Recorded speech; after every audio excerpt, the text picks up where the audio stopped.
어제는 씨 뿌리는 자의 비유를 통하여서 진리를 사모하라는 말씀으로 제목으로 말씀을 살펴보았습니다. 진리를 사모하는 자는 진리를 위해 섬기고 말씀 탐구에 대한 마음이 있고 좋은 마음밭을 가졌다고 했습니다. 오늘 본문에서는 예수께서 가르치시는 말씀 중에서 예수님께서 가르치시는 중에 예수님의 어머니와 형제들이 찾으러 온 장면입니다. 그리고 예수님의 말씀 한마디로 바람과 물조차 잠잠하게 하시는 장면도 나옵니다. 이 모든 것은 바로 주님의 말씀의 능력을 우리에게 보여주는 사건이라고 할 수 있습니다. 그래서 오늘은 말씀의 능력이라는 제목으로 말씀을 살펴보도록 하겠습니다. 첫째로 말씀은 영혼을 풍요롭게 해줍니다. 18절 말씀입니다. 그러므로 너희는 조심하여 들어라. 가진 사람은 더 받을 것이요 가지지 못한 사람은 가진 줄로 생각하는 것마저 빼앗길 것이다.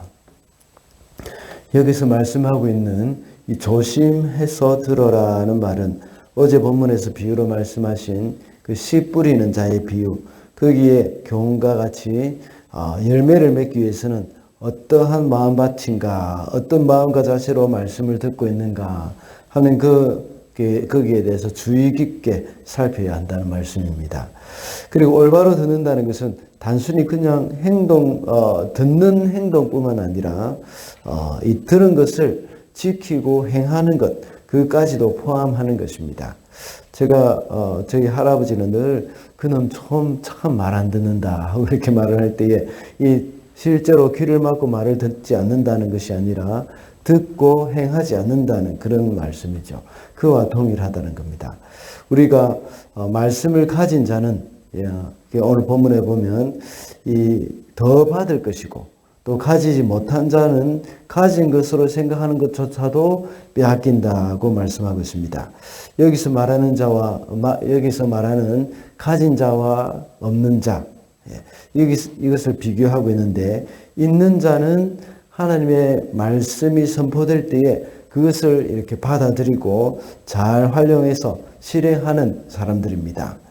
이 사람들은 마치 좋은 땅에 떨어진 씨앗과 같이 풍성한 열매를 맺듯이 계속해서 우리의 영혼을 계속 풍요롭게 해준다는 말씀입니다. 그러나 없는 자는 하나님의 말씀을 듣고도 그 말씀이 중요하다는 사실조차도 알지 못하고 그것을 행하지 않는 사람들을 말하는 겁니다. 없는 자들은 자기가 없는 것도 모르고 또 가지고 있지 않은 것도 모른다는 겁니다. 그래 없는 것도 알지 못하고 이미 다 가진 것으로 착각을 하는 것입니다. 우리가 잘 알고 있는 요한계시록에 나오는 이 라오디게아 교회가 바로 그렇습니다. 자기들은 실제로는 가난하지만 부자로 착각하고 있다는 겁니다. 요한계시록 3장 17절을 보면 내가 말하기를 나는 부자라 부요하여 부족한 것이 없다 하나 내 곤고한 것과 가련한 것과 가난한 것과 눈먼 것과 벌거벗은 것을 알지 못하는도다 라고 기록되어 있습니다. 그러나 하나님의 말씀을 듣고 그 말씀을 따라 사는 사람들의 영혼은 굉장히 풍요롭게 되어진다는 겁니다. 그래서 가진 자는 더 가지게 된다 하는 말씀을 하고 있습니다. 이 말은 그런 사람들은 여전히 자기들이 가난한 마음이 되어서 더욱더 하나님 앞에 겸손히 구하게 됩니다. 이런 사람들은 하나님을 더 갈망하게 된다는 겁니다. 그래서 그 갈망하는 마음으로 더 하나님을 찾음으로 그 영혼은 계속해서 풍요롭게 되어지는 그런 은혜가 있다는 것입니다. 둘째로 말씀은 영적인 가족을 묶어줍니다. 21절입니다. 예수께서 그들에게 말씀하셨다. 하나님의 말씀을 듣고 행하는 이 사람들이 나의 어머니요 나의 형제들이다. 예수님의 어머니와 동생들이 예수님을 찾아왔을 때에 사람들이 예수님께 이 사실을 알렸습니다.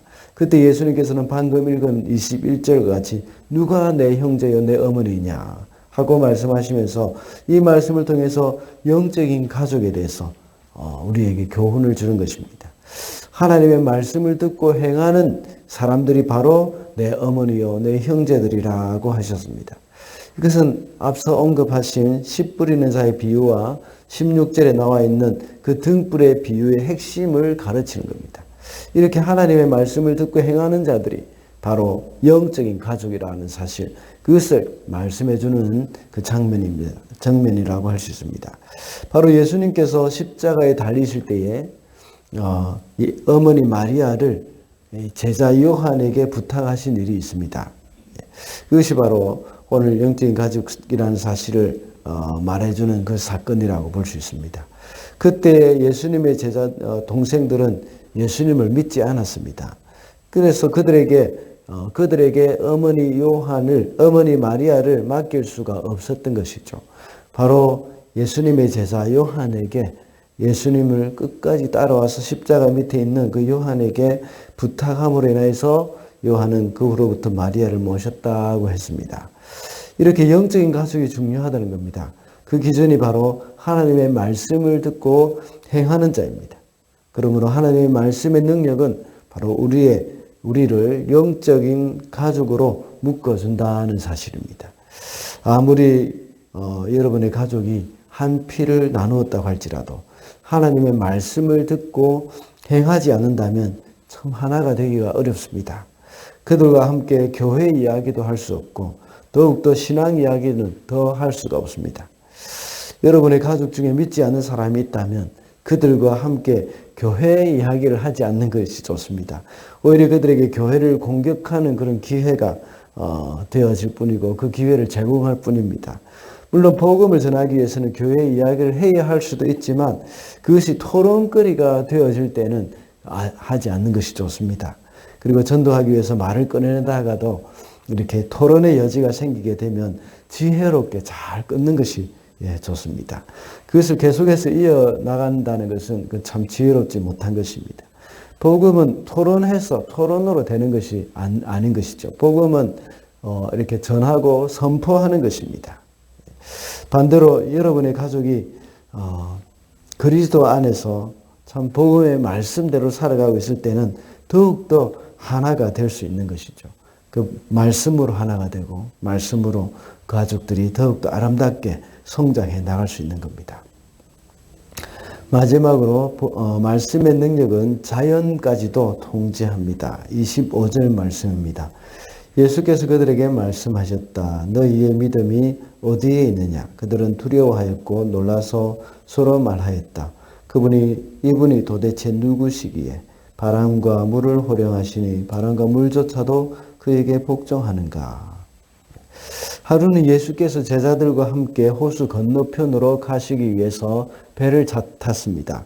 예수께서 배에서 주무시고 계시는데 광풍이 일어서 배가 위태롭게 되었습니다. 배에 물이 다 찼습니다. 그래서 제자들이 예수님을 깨웠죠. 그러자 예수님께서 일어나서 방금 읽은 본문과 같이 바람과 물을 호령하시니까 잠잠해졌다고 말씀하고 있습니다. 예수님의 말씀으로 바람과 물을 복종시키셨습니다. 말씀의 능력은 이 자연까지도 이렇게 통제하신 것입니다. 오늘날 아무리 과학기술이 발달하였다고 하더라도 자연을 통제한다는 것은 아직은 불가능합니다. 자연 앞에서 인간은 작아질 수밖에 없습니다. 그러나 주님의 말씀은 자연까지도 통제합니다. 지금 세월이 갈수록 지진과 화산 폭발을 비롯해서 자연재해의 횟수가 늘어나고 있습니다. 그리고 더 그 파괴력도 점점 더 커져가고 있습니다. 더군다나 요즘은 코로나의 팬데믹으로 전 세계가 몸살을 앓고 있습니다. 사실은 하나님은 말씀 한마디로 이런 모든 것을 통제하실 수 있습니다. 지금까지 지구상에 많은 전염병이 일어났지만 그것들 중에서 물론 백신이 개발되어서 다 이겨나가는 경우도 있지만 대부분의 많은 경우가 많은 종류의 이 전염병이 저절로 사라지게 되는 경우도 참 많습니다. 하나님의 말씀하시면 이 전염병까지도 이렇게 사라지게 된다는 겁니다. 말씀으로 천지도 창조하시는 능력이 있다면 이렇게 말씀으로 자연을 통제한다는 것은 너무나도 당연한 일이라고 볼 수 있죠. 자연재해를 막으시는 분도 하나님이시라면 자연재해가 일어나게 하시는 분도 역시 하나님이시라는 겁니다. 하나님께서 통제하시는 그 힘을 이렇게 풀어주면 이것은 자연재해는 그냥 저절로 일어나게 된다는 것이죠. 우리는 세계적으로 일어나고 있는 지진과 화산 폭발, 홍수, 쓰나미 등 일어나고 있는 자연재해를 위해서도 하나님 앞에 기도해야 합니다. 하나님 앞에 기도할 때 하나님께서는 또한 이 주권적으로 이것을 막아주실 수도 있고 또 이것을 통해서 하나님께서 또 다른 하실 일이 있을 수도 있다는 겁니다. 하나님께서 이 모든 것을 통제해 주시고 또 다스려 달라고 하나님 앞에 기도하는 것이 우리가 필요합니다. 말씀을 맺겠습니다. 오늘은 말씀의 능력이라는 제목으로 말씀을 살펴보았습니다. 말씀의 능력은 영혼을 풍요롭게 해주고 영적인 가족으로 묶어주고 또 자연재해까지도 통제하는 능력이 있다고 했습니다. 이 말씀의 능력 앞에 우리가 무조건 복종하면서 말씀을 가까이 하고 살아가는 저와 여러분이 되시기를 바랍니다.